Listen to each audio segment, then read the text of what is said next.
Tegak lurus. Apa itu tegak lurus? Ini maknanya. Tunjukkanlah kami jalan yang lurus, jalan yang seperti apa. Ihdinas siratal mustaqim.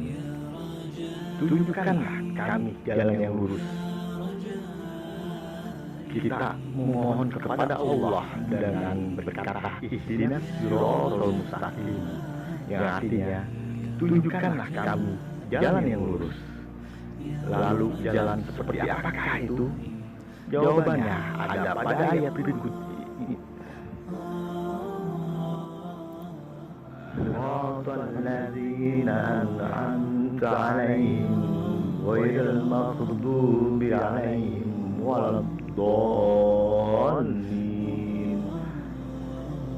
Jalan orang-orang yang telah Engkau beri nikmat kepada mereka, bukan jalan mereka yang dimurkai, dan bukan pula jalan yang mereka yang sesat.